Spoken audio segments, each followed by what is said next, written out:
Right, so there's been lots of wrestling drama recently, from firings to hirings and shoot interviews, and they weren't really big enough topics to do separate videos on, so I thought I'd put them into one big video here. And if you guys want to see me do more videos where I just discuss general wrestling ongoings and drama all in one video with multiple topics, just like the video and leave a comment down below saying what you want me to talk about. And yeah, let's go ahead and get into the first topic of the video, which was the recent round of firings or releases, or should I say letting contracts expire in WWE, as it has been confirmed that 3 current WWE wrestlers will be departing the company once their contracts expire. Valhalla, the former Sarah Logan, Carlito, obviously current member of Judgment Day, and none other than R-Truth, who was just done feuding with John Cena and main eventing Saturday night's main event for the world title.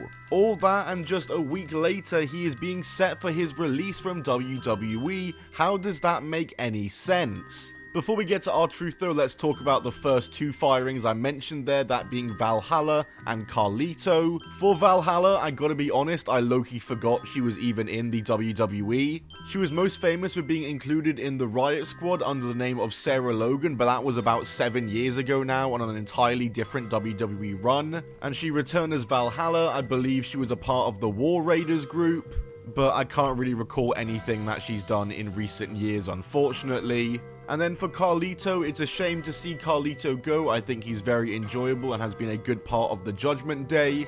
But when he returned a few years ago after that Puerto Rico pop, I think I kind of already knew that this wasn't going to be a full-time run and he'd only be here for a couple of years. And I think Carlito all in all had a good second tenure in the WWE. And of course, there's R-Truth in easily the most shocking WWE departure / let go in a few years now, maybe I'd say. Many for the fact that, like I said, he had just gotten done main eventing a TV special against John Cena for the World Championship. And now he's simply just gone from the company, and R-Truth was a super beloved character in WWE, both by the fans and backstage, as it's been said that many people backstage are upset to see R-Truth go and shocked and surprised to see R-Truth go, seeing it as a ruthless decision by TKO and that nobody is safe now. R-Truth is a guy you would have thought would have been a lifer in the WWE, but lo and behold, here we are where he's been set for release from the company, and I kinda can't believe it. Sure, R-Truth is older and he's not a main event guy, but not everyone on the roster has to be a main eventer and get a push. R-Truth has a purpose he could serve on the WWE roster, and I just don't see the need to let him go. Like I said, he's so beloved by WWE fans and always will be. As for what's next for him, I hope to see him return to TNA potentially. Ron the Truth Killings making a comeback would be pretty cool.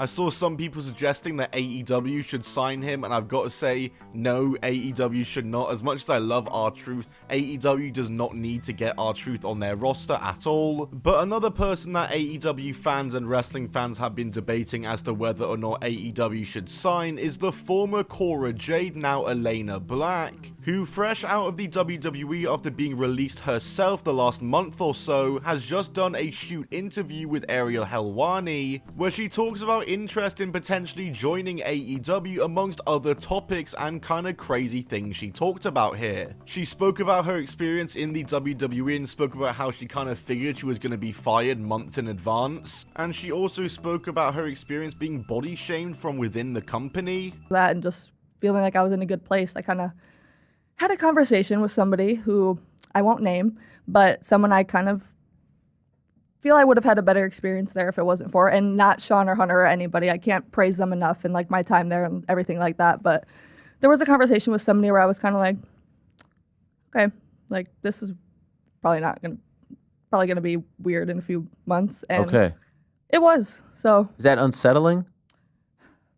I guess, yeah, at times, like, because I feel like I can look at it and think about like things that I could have changed or like what I could have done different. And then I guess when you think about it, like there really is nothing, because I feel like I was there every day. I was cleaning up the locker rooms with Roxanne after the shows because we're from indie wrestling. Like that's what you do. Like till the day I was gone, like that's just like what you do. And I just felt like you can always look at it and think like what I could have done different. But at the end of the day, I feel comfortable in like the fact that like I got to do so much stuff. I got to do with my best friend, like so many of my best friends. And I feel confident that I like stood on my like morals and like things that I spoke up about maybe that like other people wouldn't have. Like what?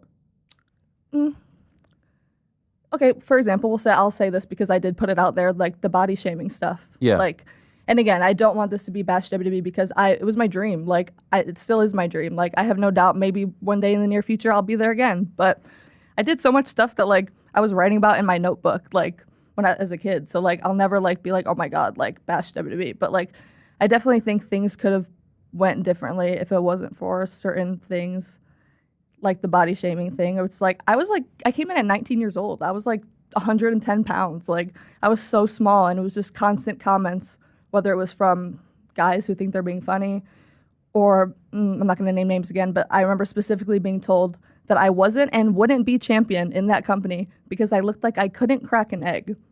Wow. Yeah. So this is when you're kind of coming up. You're in the performance center and all this stuff. We just put up the tweet here because like it's kind of hard. Here it is. You're responding to someone. Yeah. Can't forget having to go to my own gym outside of work after strength and conditioning that wasn't doing anything for me other than get me body slammed by my boss's coworkers and fans. Crazy. Yeah. Body shamed. Excuse me. Yeah. So like you're being told that like you need to. Yeah, multiple conversations about my body. Which is just, I don't think anyone, especially as another man, should be saying that to a female. Yeah. Like, especially as I was like so young, and it created like a lot of issues for me body wise. Like, but obviously I gained so much muscle after that. Like I worked my ass off, and then I would go to the strength and conditioning classes, which in my opinion are more geared towards like college athletes and like people who are coming in from college, and they're like working on like just like getting into that type of strength and conditioning and stuff. It never felt like it was like doing anything for my body. So I'm like, you guys are yelling at me for how I look, but you're not really helping me out in the strength and conditioning that I need then. So then I would just go to my other gym afterwards. So it's like your own personal gym, like outside of so I was working my ass off. So then when I saw like that dirt sheet, whether it's, who knows, maybe I shouldn't have, it was heat of the moment, shouldn't have responded maybe because who knows who even said that and if there was any truth to it at all. But seeing that, I was like, if you only knew like what I dealt with and like how much I had to like progress because of those things, you know what I mean? Like, it's just crazy to me. Like people just, they say so much, and then when you finally say something back, they're like, whoa, like, it's like, chill out. Yeah. Like God forbid I say something back like once, you know, but it was just very frustrating. And I'm like, damn, like this is my dream. Like I didn't go to college. Like I dropped out of high school at 15 and like finished in a year online so I could like start wrestling training. Like I don't know anything else. So it's like, it is like defeating when like things like that happen, but it's like you can only look at it as everything happens for a reason. So that's how I feel. So. And then the topic of AEW comes up and whether or not Cora Jade or Elayna Black would be interested in signing there, and she also talks about her prior experiences in AEW. I was doing AEW actually for like that a few weeks or a month or two before like my WWE tryout, and I thought I was going to end up at AEW. Dark matches? Yeah. Okay. Yeah, I did a few dark matches, and I loved it there. Like, I thought I was going to end up there first. I remember like I had like, because it was just at the time, like it was like the end of 2020, like I was kind of picking up steam on the indies, and like people were doing dark and stuff, and I felt like I was going to end up there, and I wanted to end up there. I remember I had like, I'm very big into like manifestation and like, just like I told you, like my intuition and stuff. I remember I made, so stupid for me to like, and embarrassing for me to say now, but I remember I made like a fake Elayna Black is All Elite logo. Yes. And I put it above my bed. Wow. So whenever I went to bed, I would like manifest it every night before bed. And then it just ended up being like, I got the WWE tryout the same month that I was doing AEW, and WWE made me an offer before AEW, so I took it. But either way, I knew I wanted to be in a big wrestling company. Okay. Like, obviously I've always been a lifelong WWE fan, so I wanted to be there as well. But I knew at that time I was manifesting something, and I knew I was going to end up somewhere. So, you said at the beginning you want to be full time again. Yes, I feel like I'm born to be a wrestler. Like, sure, but like there are some people who make a lot of money just being on the indie scene. Yeah. Do you want to be, not to beat around the bush, but like, would you like to go to AEW? I would. I would definitely be open to going to AEW. I loved my time there. I have a lot of friends there. Like, I watch all the shows. Like, I love the fact that they have as much creative freedom as they do. I feel like I said, I'm so much for like storylines and like character and like stuff like that. So I feel like they are very like sure creatively free in that way. So it's definitely be something I would. Have you talked to them yet? My 30 days is just yesterday, so not yet. But you never know. Maybe by the end of the day. Yeah, maybe. What about TNA? I'm not closed off to that by any means. I just only feel my only hang up is I feel like I was just there, and like now they're like kind of doing like WWE and Sure. TNA, so I don't. It almost feels like I need to like step away from all of that for Okay. that world for a second. Like I love TNA, I would definitely work there again in the future. Just right now in my time, I feel like they're too close knit together right now. Like it will be better for me to like kind of branch off and just kind of figure it out. Japan, elsewhere. overseas, I would love open to go all to of this. Japan. Yeah, actually, right before COVID, And yeah, there's a whole lot more in this interview. I'll leave it linked down below. She talks about her personal health experiences and a load of other stuff in this interview. It's a great interview, I'd recommend. But AEW fans have been debating whether or not AEW should sign Elayna Black or not, and that's down to the fact that they feel as though she's a very similar situation to people like Stephanie Vaquer and Mariah May, where WWE is always the ultimate dream for her no matter what, and she won't be a long-term person in AEW. And I mean, in this very interview, she did indeed say that she hopes to be back in WWE one day. But for me personally, if I was AEW, I would still sign Elayna Black. She's still very young and there's so much time for her in AEW if they were to sign her to be built up. She wouldn't have to be an instant main eventer, they could do a slow build with her. And as for the fact that she might not be a long-term player for AEW, here's the thing, they can make her one. They can make her a lifer by making her want to stay there. It's entirely possible. Nothing in wrestling is set in stone. Someone you think would never leave a company can leave a company. Someone you think would never stay in a company could stay in a company too. Literally nothing is certain in wrestling. We literally watched CM Punk go to AEW and then go back to WWE. We literally watched Cody Rhodes go to WWE. Same can be said for Dean Ambrose and Chris Jericho going to AEW. Nothing is certain in wrestling and any signing can happen. So I would definitely take Cora Jade in AEW, but the hesitancy from AEW fans, like I said, most likely comes from people like Mariah May and the way they left AEW and are now in WWE. Yes, that's right, Mariah May just debuted for WWE last night out of nowhere. Yeah, the news had broke that she had departed AEW in the last week or so, with her expected to arrive in WWE imminently, most people looking towards the Evolution pay-per-view, but lo and behold, last night on a random NXT she showed up and the glamour has arrived in WWE.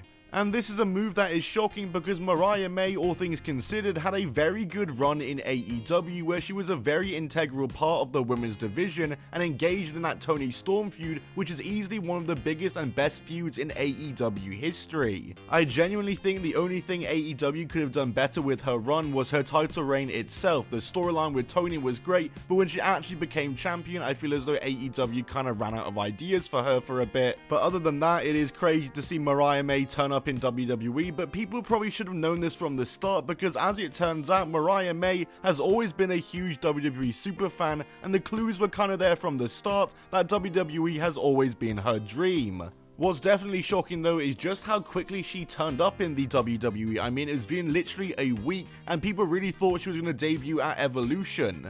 I personally probably would have had her do that as well rather than debut on a random Deadwood NXT episode. But I get it with Jordan Grayson, Stephanie Vaquer and Julia now being on the main roster, and I imagine that she's going to be the one to beat JC for the NXT Women's title. I just have to imagine that's the case.